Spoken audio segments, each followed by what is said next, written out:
Hello friends, आप सभी लोग कैसे हैं? आशा करता हूँ आप सभी लोग अच्छे होंगे। दोस्तों आज हम अध्याय 3 भूमंडलीकृत विश्व का बनना का पार्ट 2 दोस्तों पढ़ेंगे। इससे पहले दोस्तों हमने पार्ट 1 पढ़ लिया है। अगर दोस्तों आपने नहीं देखा है तो दोस्तों इसके डिस्क्रिप्शन बॉक्स में उसका लिंक है, वहाँ पर जा करके आप देख सकते हैं। दोस्तों वहाँ पर हमने दोस्तों आपको भूमंडलीकृत का पार्ट 1 दोस्तों बहुत ही आसान तरीके के साथ पढ़ाने की कोशिश की दोस्तों। उसी प्रकार दोस्तों मैं इस वीडियो में भी आपको आसानी तरीके से बताने की कोशिश करूँगा। अगर दोस्तों वीडियो पसंद आए तो प्लीज़ वीडियो को लाइक कीजिएगा, चैनल को सब्सक्राइब कर लीजिएगा और बेल आइकन को प्रेस कर लीजिएगा। चलिए दोस्तों वीडियो को स्टार्ट करते हैं। तो दोस्तों हमारी पहली हेडिंग है कि विश्व अर्थव्यवस्था का उदय कैसे हुआ था। दोस्तों चलिए इसको पढ़ लेते हैं। तो विश्व अर्थव्यवस्था यानी 18वीं शताब्दी के अंतिम दशकों तक ब्रिटेन में कार्न लॉ लागू था। इस कानून के तहत कोई भी देश ब्रिटेन में भोजन निर्यात नहीं कर सकता था, यानी भोजन बेच नहीं सकता था दोस्तों। और कुछ दिन बाद ब्रिटेन में जनसंख्या बहुत ज़्यादा बढ़ गई। जनसंख्या बढ़ी तो भोजन की मांग बढ़ी। वो तो मतलब आप सभी लोग जानते हैं। भोजन की मांग बढ़ी तो कृषि पर आधारित सामानों में वृद्धि हो गई, यानी कि वे महंगे हो गए दोस्तों।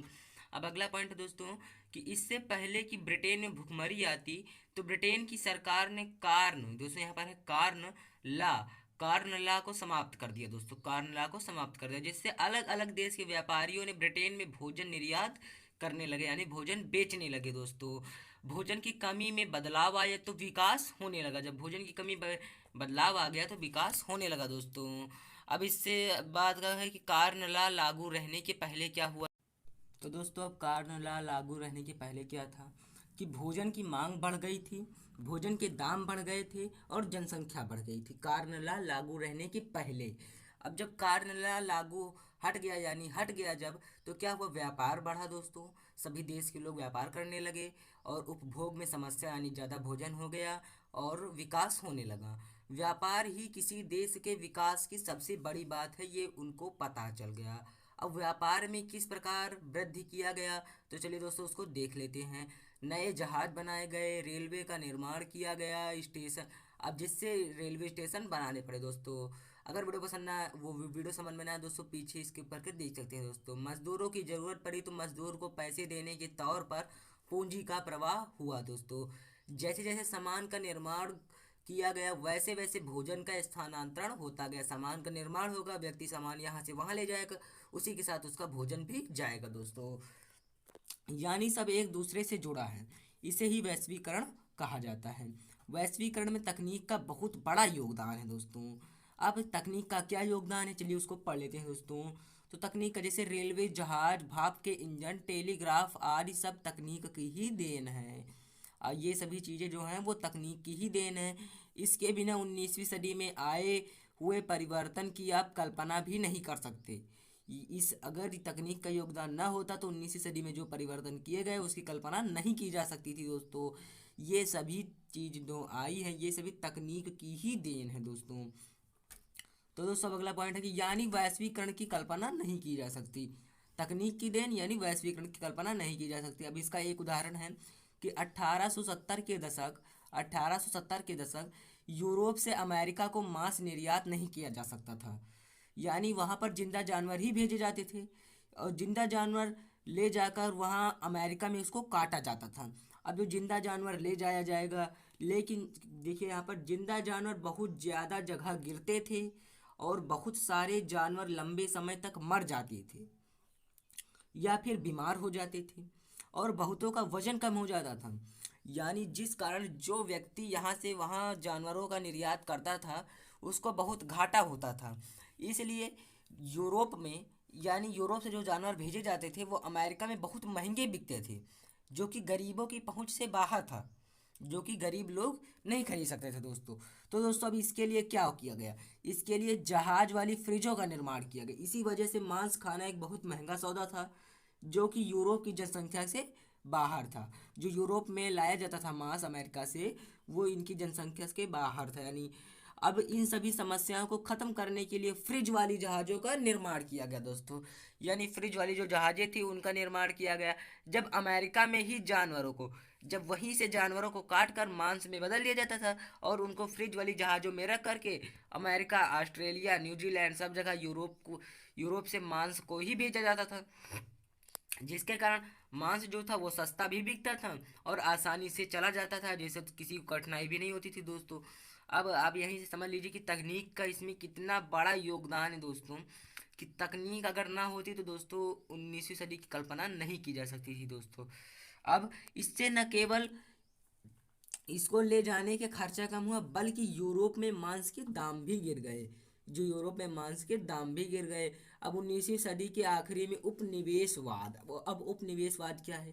जब कोई शक्तिशाली और विकसित देश किसी दूसरे कमजोर और विकासशील देश पर अपना शासन करने लगता है, उसे उपनिवेशवाद कहा जाता है। कोई शक्तिशाली देश हो, किसी शक्तिशाली ना देश पर, यानी जो शक्तिशाली ना हो उस पर कब्जा कर ले, उसे ही उपनिवेशवाद कहा जाता है।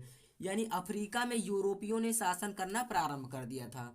वह आए तो व्यापार के लिए थे, परंतु धीरे धीरे यूरोपियों का शासन प्रारंभ हो गया। यूरोप में अफ्रीका के लोग बागवानी, खेती करने और खादानों का दोहन करना चाहते थे, ताकि उन्हें वापस यूरोप भेजा जा सके दोस्तों। अब अफ्रीका में यूरोपों का शासन होने लगा था। वे तो व्यापार के लिए आए थे, लेकिन यहाँ पर पूरा अपना मतलब राज पसार ही कर लिया था।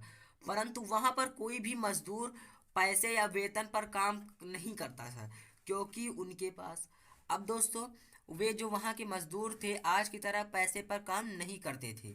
उनके पास आबादी कम, जमीन ज़्यादा थी। आबादी कम थी लेकिन वहाँ पर लोग कम थे, लेकिन ज़मीनें ज़्यादा थी। सबका मुख्य पेशा पालतू पशुओं को चराना था। वह मजदूर की तरह काम करने को तैयार नहीं थे। मजदूरों को भर्ती और उन सबको अपने पास रोके रखने के लिए अनेक हथकंडे इस्तेमाल किए गए। जैसे, अब कौन कौन से हथकंडे थे दोस्तों, अब उसको अगली स्लाइड में देख पाएंगे दोस्तों। अगर वीडियो पसंद आए तो प्लीज़ वीडियो को लाइक कर दीजिएगा, चैनल को सब्सक्राइब कर लीजिएगा, बेल आइकन को प्रेस कर लीजिएगा। अब क्या क्या हथकंडे थे दोस्तों? भारी भरकम कर लाद दिया गया, यानी अधिक से अधिक कर लाद दिया गया। काश्तकारों को जमीनों से हटाने के लिए कानून, उत्तराधिकारी कानून बनाया गया। खान कर्मियों को खुलेआम घूमने पर पाबंदी लगा दी गई। जो खान कर्मी थे उनको खुलेआम घूमने पर पाबंदी लगा दी गई। अब अगली हेडिंग है दोस्तों, रिंडर पेस्ट या मवेशी प्लेग। प्लेग है दोस्तों यहाँ पर, यानी मुर्गी। अब देखिए 1880 अफ्रीका में 1880 के दशक आखिरी सालों में अफ्रीका में रिंडर पेस्ट नामक एक बीमारी फैल गई। जो बीमारी थी, अब उसके कारण 90% लोग, यानी जो जिसकी वजह से 90% जानवरों की मृत्यु हो गई।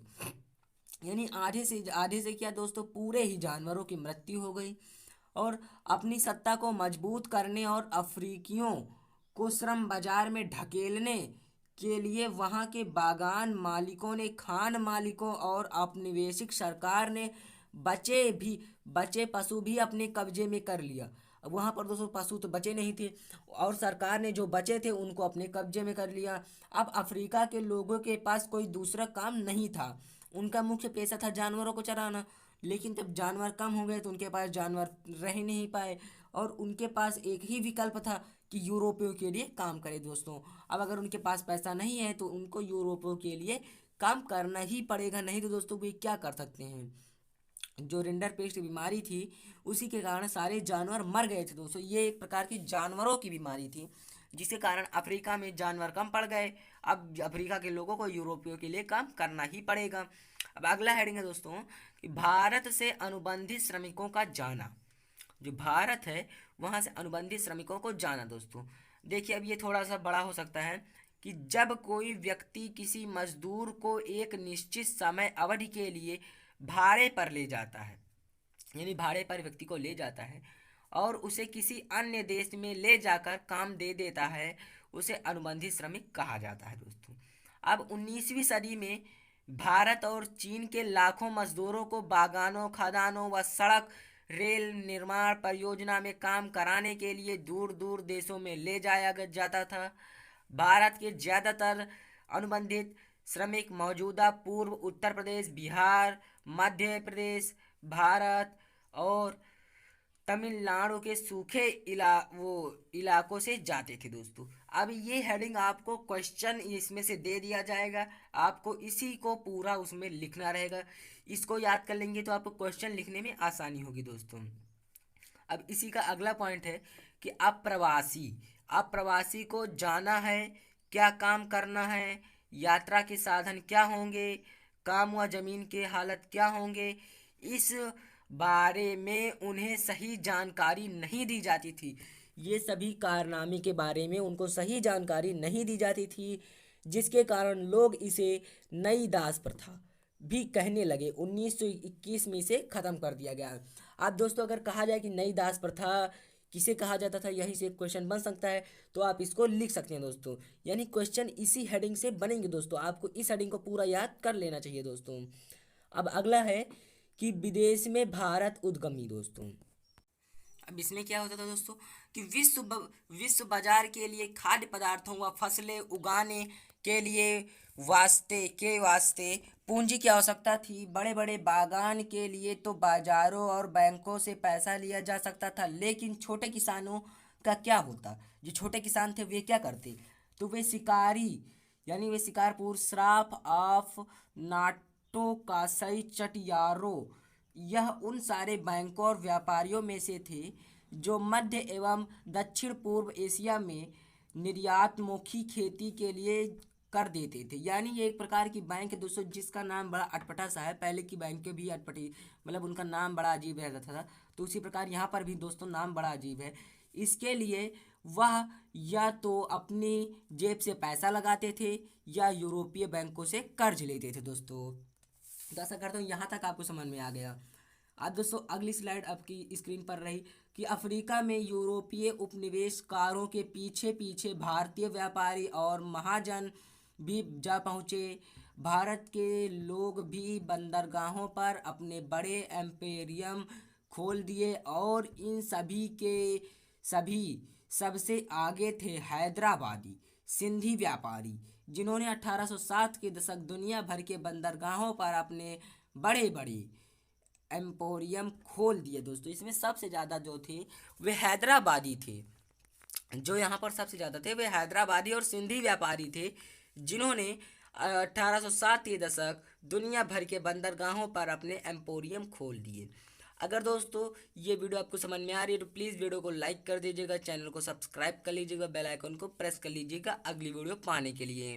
तो दोस्तों आप चलिए अगला पॉइंट आपकी हेडिंग पर ये रहा दोस्तों कि दोस्तों यही सॉरी दोस्तों यहाँ पर हमारी वीडियो को कंप्लीट होती है। अगर दोस्तों वीडियो पसंद आए प्लीज़ वीडियो को लाइक कर दीजिएगा, चैनल को सब्सक्राइब कर लीजिएगा, बेल आइकन को प्रेस कर लीजिएगा। तो दोस्तों आपसे मिलते हैं अगले पार्ट में दोस्तों, धन्यवाद।